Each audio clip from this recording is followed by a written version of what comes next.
भगवान का चमत्कार। एक छोटे से कस्बे में एक रिक्शा चालक रहता था।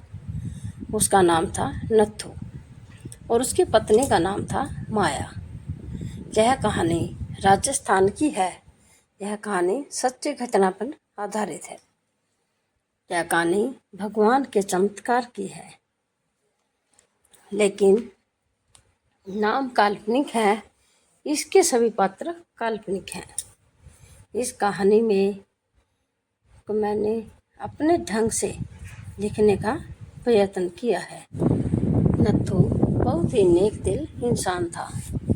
वह रोज ऑटो रिक्शा लेकर जाता और लोगों के उनके घर पहुंचाता। उनका व्यवहार एक छोटे बच्चे से लेकर बड़े बुजुर्ग सभी व्यक्तियों से बहुत ही अच्छा था। अपने मधुर व्यवहार के कारण लोग उसे पहचानने लग गए थे। रात के 1 बजे भी यदि किसी ने अगर आवश्यकता कार्य से बाहर जाना होता तो वह बेचारा 1 बजे भी उठ जाता। किसी भी लोगों को मना नहीं करता, यह आदत नहीं थी उसकी। महिलाएं रात के समय भी उस ऑटो रिक्शा चालक की ऑटो में बिना संकोच के बैठ जाती थी। वह था इतना नेक दिल इंसान। सभी गांव के लोग उसको बहुत ही प्यार करते थे। उसकी 3 बेटियां थी, चांदनी, अंकिता और तनु। वह सभी पढ़ाई कर रही थी। एक बड़ी बेटी तो पढ़ाई कर चुकी थी। उसने अपनी बेटी को 12वीं कक्षा तक पढ़ा दिया था। बाकी दोनों बेटियां शिक्षा ग्रहण कर रही थी। उसने अपनी बड़ी बेटी की शादी तय कर दी थी। भगवान का दिया उसके पास गुजारा लायक काफ़ी था। ऑटो रिक्शा चालक ने अपने बेटे का विवाह एक अच्छे परिवार में तय कर दिया था।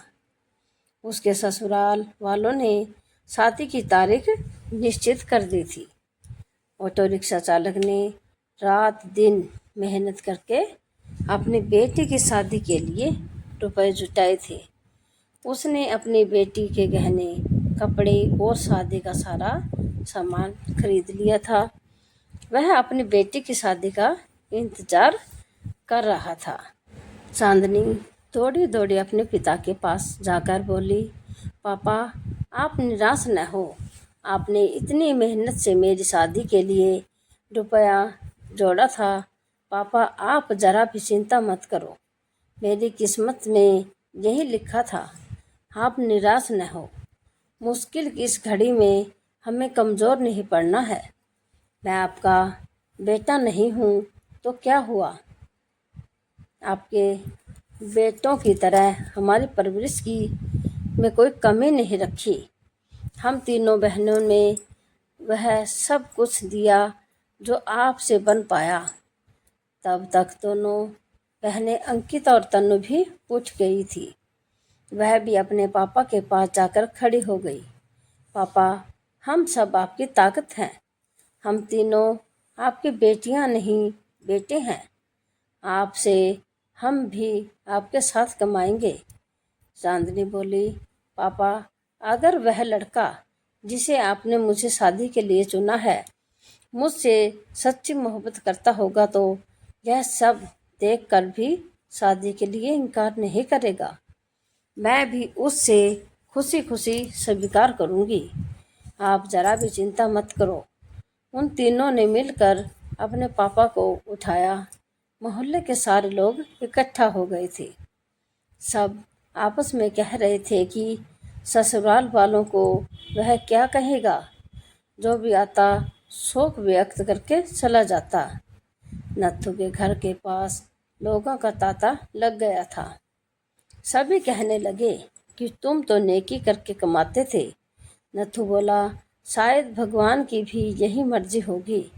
अपनी पत्नी माया उसकी पत्नी माया आकर बोली कि बड़े भगवान का नाम लेते फिरते हो। यह सब कुछ दिया आपके भगवान ने। भगवान का नाम लेकर भी आपके भगवान ने आपको यह सिला दिया है। इस घर में भगवान का नाम कभी मत लेना। वह बोला, भाग्यवान, यह तो नीति का खेल है, भगवान को क्यों कोसती हो। तीनों बेटियों ने बड़ी मुश्किल से अपनी माँ को संभाला। किसी ने प्रेस में खबर कर दी। अगले दिन समाचार पत्र में आ गया कि नथुराम का घर जलकर सुहा हो गया। दूसरे दिन जब लोगों ने देखा, ऑटो रिक्शा चालक नत्थू का घर आग की लपटों में जलकर पल भर में नष्ट हो गया था। उसकी बेटी की शादी को कुछ ही दिन रह गए थे। बेचारा अपनी बेटी की शादी कैसे करेगा। जिस किसी ने भी सुना, वह आए बिना ना रह सके। जितने भी लोग उसको जानते थे, सब के सब आकर ना जाने क्या क्या लाए। उसका घर उपहारों से भर गया। कोई जेवर लाया, कोई कपड़े, कोई राशन, कोई रुपए। जिन सभी नेताओं ने सुना, सभी ने नथुराम की सहायता की। वह था ही इतना नेक इंसान, उसकी बेटी की शादी को भला कोई क्यों नहीं आता। शाम तक उसके घर में ना जाने कितने रुपए इकट्ठे हो चुके थे। जब तीनों बेटियों ने अपने पापा को सारे रुपए थमाए, उन सब को तो अपनी आंखों पर विश्वास ही नहीं हो रहा था कि जहाँ पर मैं सब कुछ नष्ट हो गया था, वहाँ पर उनके पास इतना रुपया इकट्ठा हो गया था कि वह बैठे बिठाए तीनों बेटियों की शादी आसानी से कर सकता था। भगवान जब देता है तो छप्पर फाड़ कर देता है। उसने बड़ी धूमधाम से मंदिर में अपनी बेटी की शादी की। लोग आपस में कह रहे थे कि इस नेक दिल इंसान की सहायता भगवान क्यों नहीं करते। आज तो भगवान के चमत्कार पर सभी को विश्वास हो गया था।